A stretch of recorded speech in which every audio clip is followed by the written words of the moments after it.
What to do when you're drowning in debt. Hello everyone and welcome back to Novarise, your channel for financial education. So today we're going to talk about debt, right? We always cover debt, that debt, it's great when it comes to expanding your real estate portfolio and all of that stuff. But what happens when you actually get caught up in bad debt, debt that you really, you just find yourself drowning in it. So what we are going to do today is to go over a couple of simple steps that I follow at the time that I was drowning in bad debt and that had worked out for me. And hopefully those tips can actually work out for you. So the very first step you should do is to identify bad debt from good debt. So what is bad debt? Well, bad debt is the type of debt that you always have to, bust your chops just to pay it off, right? An example of bad debt could be, you using credit cards to pay out for a night out, you went wild, and then next day when you're all sober, you're realizing that you actually made a bad move because now you're gonna have to work extra hard in order to pay that debt off. Or another bad debt example could be, let's say you're walking down the street and you saw at the store a nice Gucci sweater for $1,000 and you had an impulse buy. You really wanted it so badly that you just swiped the credit card and you got that momentarily great feeling about it because you're rocking that sweater. But then reality hits you and then you realize, holy cow, how can I pay it off, right? So that's a bad debt. An example of a good debt will be debt that pays itself off. So let's say, for example, when you get out a mortgage and you buy real estate, right? So all the rental income, it's helping you pay off that mortgage every single month. And it's other people's money because your tenant is the one paying that mortgage for you. And you actually utilize the bank's money to purchase the property. So you can, sleep and be comfortable and you know that there's going to be money flowing in, assuming you qualify a great tenant, and you will get money coming in every single month that's going to help you pay this off. So once you identify that and you know what good debt you had, leave it alone. Why? Because it's paying itself off all by itself, right? But when it comes to bad debt and you have identified that bad debt, now you need a plan of action, right? So what's that plan of action? So let's go on to step number 2.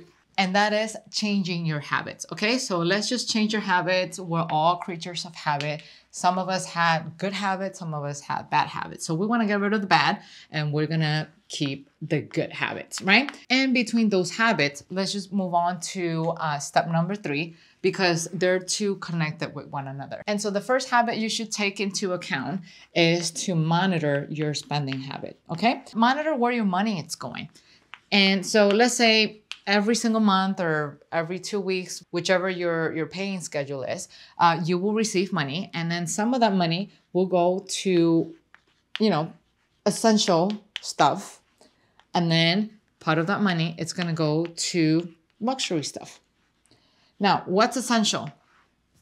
Having a roof over your head, having food, having clothing, because you can't just walk around naked, especially if you live in areas that are really cold.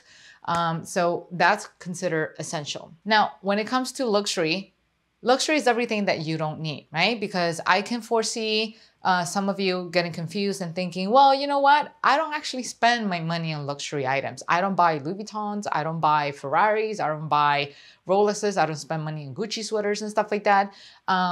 Yeah, you do. You don't necessarily have to spend on those brands, but you do spend money on things that are unnecessary for your living, right? So once again, essential, I want to make an emphasis on clothing because I know sometimes people can think, well, a Gucci sweater, it's clothing, but come on, you don't need to spend $1,000 on a sweater. You can go to the Gap and then you can pay $25 for your sweater, right? What's an example of a true luxury item? What I call luxury, meaning what I don't need. So before I made all of these changes, I used to love watching TV, right? So I used to have streaming services. So Hulu, I used to have Netflix, I used to have Disney, and also I used to have HBO, right?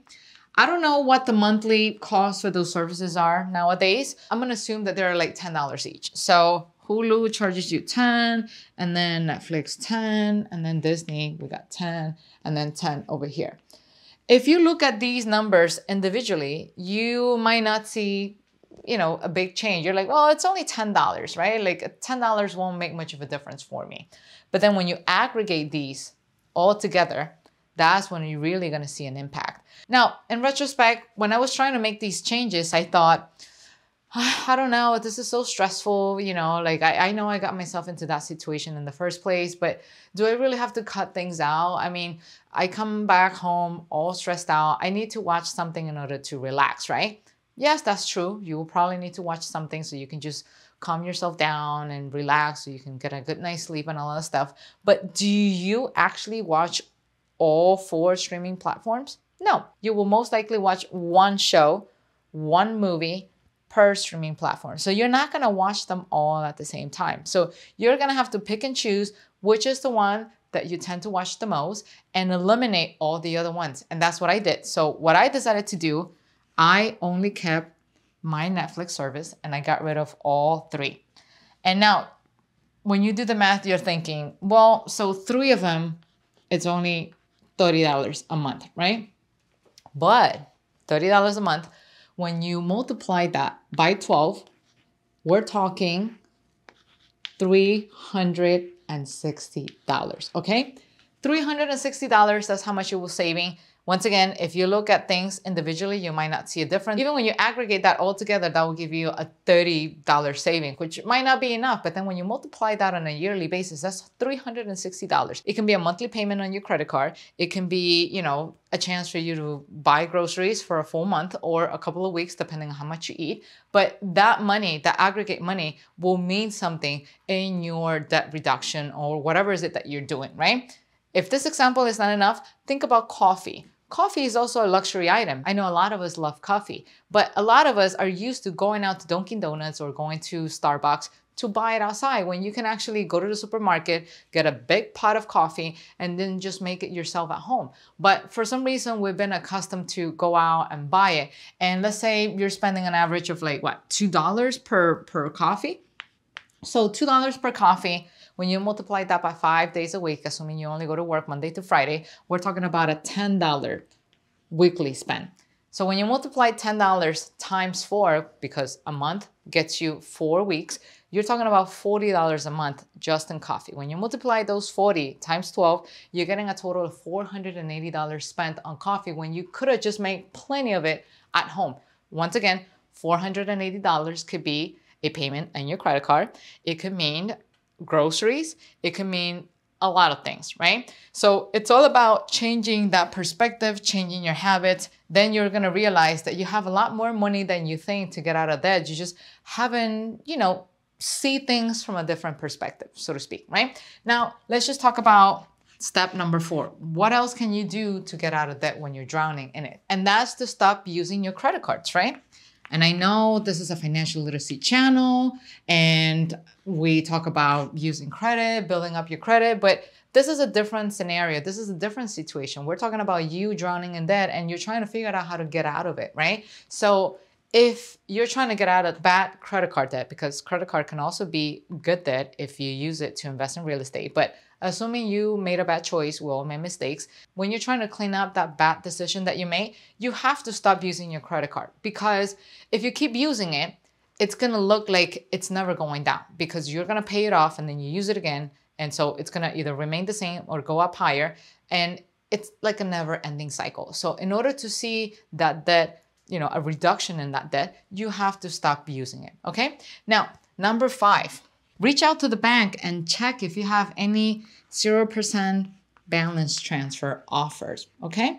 If you have a credit card or a bunch of credit cards where they're charging you 24%, $20.99, whatever, an interest rate, you're gonna wanna do this, okay? A lot of banks have balance transfer offers where they allow you to transfer the debt from one credit card to another. You cannot do it if it's the same bank, but you can do it from one brand to another. So let's say, for example, if all of your debt is with Chase credit cards, well, you're gonna have to think about something else because you're not gonna be able to transfer the debt from one card to another because they belong to the same bank. Now, if you have a debt with Bank of America and then you have Chase, then you can do a balance transfer in between those two cards. Every time I talk about balance transfer, there's a lot of controversy, so to speak, right? Because I've read comments where people are saying, yeah, but why will I do a balance transfer if they're going to charge me 3% on it?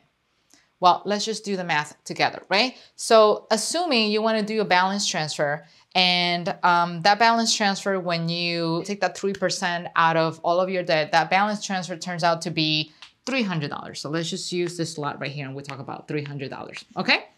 So that's a one-time fee, balance transfer fee that you have to pay in your debt. Wow, been there, done that. When you look at all the credit card debt that you have at 20-something% APR, you're gonna realize that just on a monthly basis, you're paying somewhere between $500 to $1,000 just in interest for that 1 month, okay?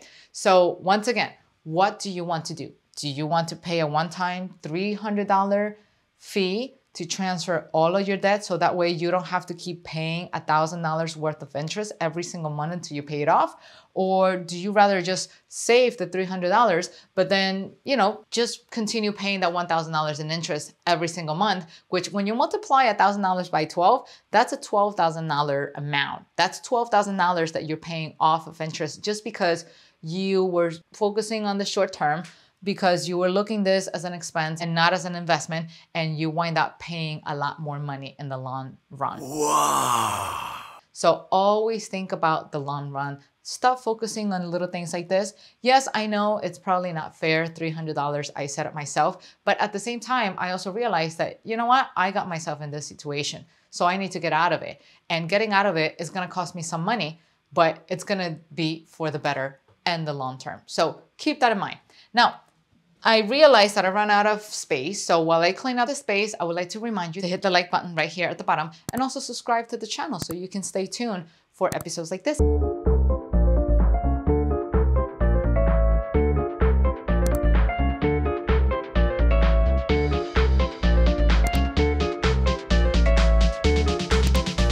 Now, if for whatever reason you don't have any opportunities to do balance transfer, if you do, great. But if you don't, it's not the end of the world. There's also something else that you can actually do.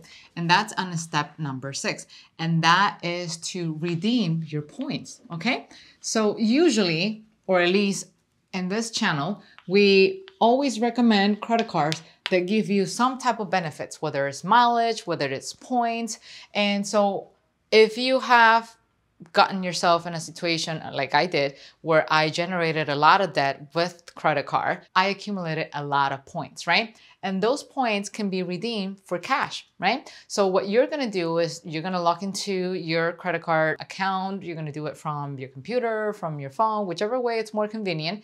And you're gonna scroll down all the way to that section where it's gonna allow you to redeem those points. Now, when you redeem those points, the bank is gonna trick you a little bit, and it's gonna ask you if you wanna redeem those for cash or if you wanna redeem those for statement credit. Never, never, ever, ever redeem them for statement credit, because when you do that, all you're gonna see, yes, it's a reduction in your debt, but it will not be reflected as a payment. You want that money to be reflected as a payment, so that way it can also help you build your credit history. So what you're gonna do, you're gonna redeem those points as cash, and then you're gonna redeem those so that they were gonna go back to your checking account, to whatever bank account you had. And then from that checking account, you're gonna pay the debt and that credit card. So that way, when you do that, that payment is gonna be reported to the credit bureaus, and it's gonna help you build your credit beautifully, okay? Now, step number 7, and pay attention to this one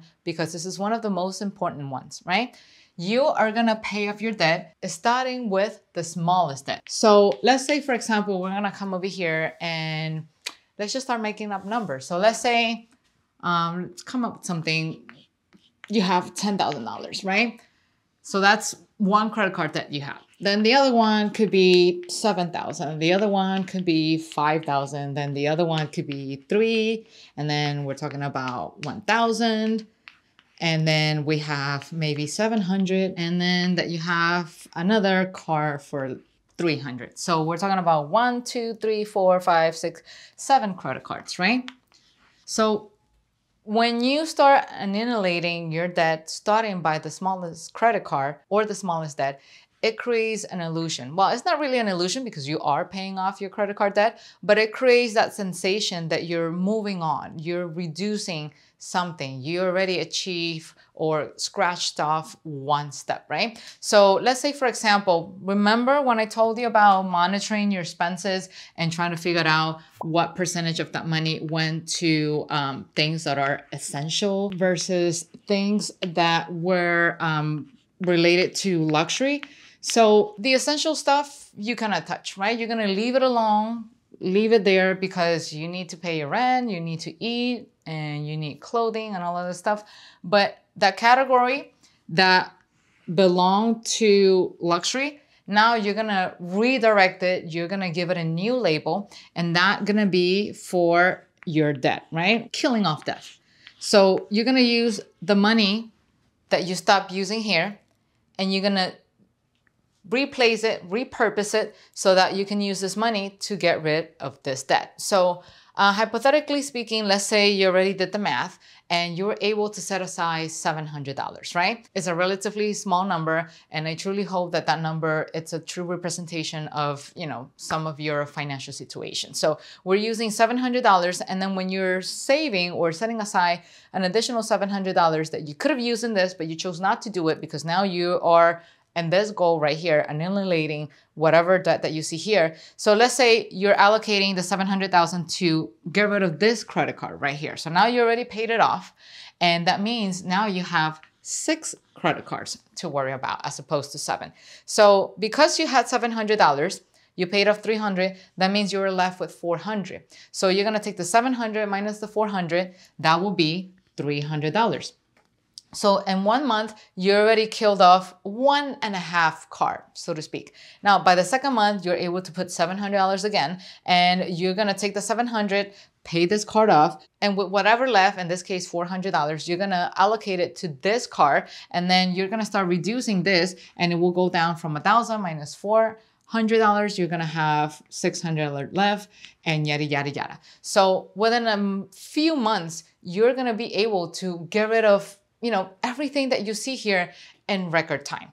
Now, I just want to make a clarification because I've seen sometimes a bit of a confusion in the comment section asking, well, I mean, if I pay this, what's going to happen to like all of this debt? Well, you're still responsible for it. I mean, that's just a simple answer because you got yourself into this just like I got myself into it. So now it's my responsibility, in this case, your responsibility to get out of debt. So with these accounts, you're gonna pay the minimum amount. So you're gonna pay, I don't know, 25, 100, whatever that is, because you have to keep maintaining a healthy payment history. Otherwise, your FICO will suffer. So you're gonna pay whatever minimum amount it's here. And then with whatever's left, then you're gonna go ahead and tackle the smaller cards, okay?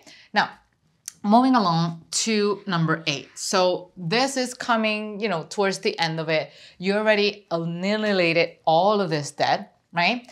And now you have extra money. So you still have your chunk of money that was allocated for whatever was essential. And then with whatever's left, you had it under luxury, and then luxury became debt and annihilation.